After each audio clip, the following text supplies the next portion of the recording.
Bonjour à toutes et à tous. Bon, on va parler d'un nouveau sujet qui est pas si nouveau que ça, parce que je pense que vous l'avez remarqué en tournant la tête à droite et en tournant la tête à gauche, que beaucoup d'entre nous et beaucoup d'entre vous, ne vont pas bien, en fait. Et c'est à la fois, une nouveauté qu'on peut observer aujourd'hui et à la fois, c'est quelque chose qui était assez prévisible.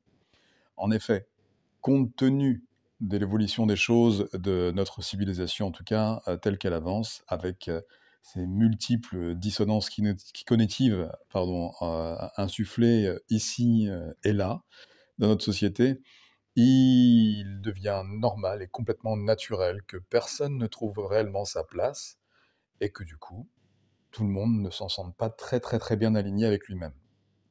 Bon, évidemment, là, j'exclus ici dans mon propos, tout ce qui a un rapport avec l'inflation ou, malheureusement la situation économique dans laquelle nous sommes en train de tomber et qui ne va pas s'arranger, avec le temps, je ne dois pas vous le cacher. Mais ça, vous vous en doutez. En tout cas, oui, clairement, notre civilisation va pas très bien. Est-ce que c'est la fin d'une civilisation? Est-ce que c'est la fin d'un cycle? Oui, certainement, parce que, semblerait-il que, ces cycles durent un certain nombre d'années et que nous arriverons à cette fin de ce cycle, en tout cas.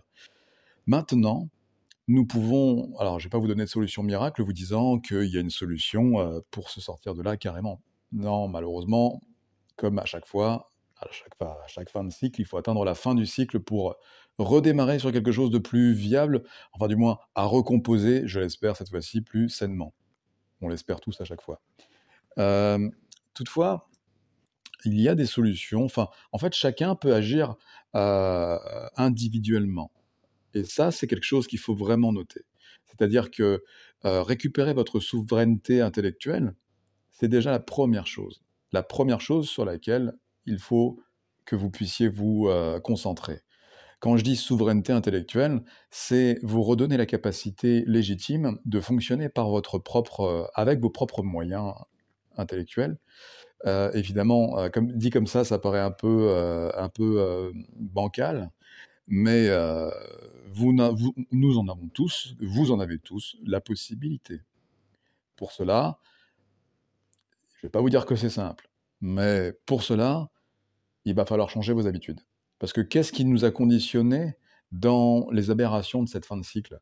Ce sont les habitudes que tout le monde, a malheureusement, se sont, habitués à s'infliger. Vous voyez? C'est un petit peu l'idée. Les habitudes nous on se complaît en fait dans ce système et du coup, ben, malheureusement, c'est comme ça que ça marche à chaque fois, la complaisance devient une toxicité.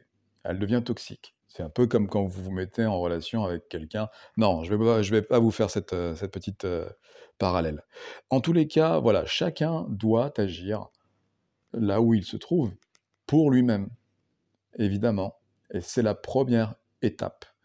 Retrouvez votre souveraineté intellectuelle, retrouvez votre souveraineté émotionnelle et vous saurez comment mieux vous diriger vous-même, sans prendre en considération les données, les conseils d'un pseudo-coach qui eux-mêmes, faut bien l'avouer et faut complètement l'admettre aujourd'hui, ça, je vous le dis, je suis honnête avec vous, aucun, enfin, pardon, quasiment tous ceux qui vont vous donner des conseils en tant que coach, thérapeute, n'ont eux-mêmes pas fini d'avancer sur le propre sujet des conseils qu'ils vous prodiguent.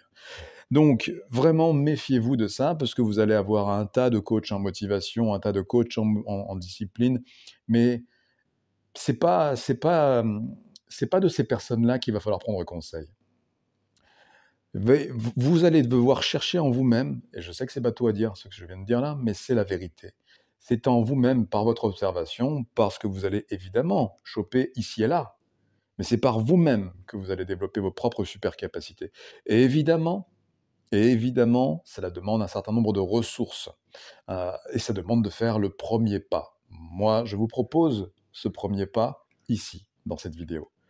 Et au-delà de là, au-delà de ça, au-delà de ce premier pas, ça sera oui, ce sera de la discipline, faut pas se le cacher. Oui, oui, parce qu'aujourd'hui, tournez encore une fois la tête, tournez une fois la tête à droite, à gauche, en haut, en bas. Regardez qui il y a autour de vous. Là, on est en train de tomber, pardon, dans une sombritude. C'est incroyable ce qui se passe. On se retrouve chacun, les uns et les autres, isolés des uns des autres, de par ce qui nous est arrivé récemment. Et donc, ça a été un tremplin pour ça, si je peux appeler ça un tremplin. Mais en réalité, on se dirige tout droit vers un vortex. Ce vortex, vous savez à quoi ça ressemble un vortex? Bon, et ben, ça nous aspire, ça nous contraint à aller dans une direction. Heu, mais est-ce qu'on est vraiment obligé d'y aller? Alors, oui, on y va. Oui, on y va. Oui, on y va. Mais faites de votre vie ce que vous voulez qu'elle soit avant que ce vortex ait fini de vous aspirer. Et pour ça, il faut agir chacun de là où vous êtes là, de là où vous êtes placé. C'est chacun individuellement qui doit agir en lui, se respecter lui, pour pouvoir agir avec les autres et insuffler cet exemple aux autres, sans rentrer dans cette pseudo-supercherie du coaching, du conseil, de l'accompagnement, X et Y.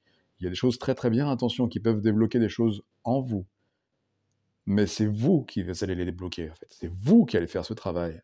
Et vous n'avez pas besoin nécessairement de regarder un coach, un enseignant, pour vous apprendre à ne pas vous brûler la main. Parce qu'une fois que vous vous êtes brûlé la main, vous savez qu'il ne faut pas reposer la main dessus, sur une flamme, sur quelque chose d'incandescent, sur quelque chose qui risquerait de vous reprovoquer cette dégradation.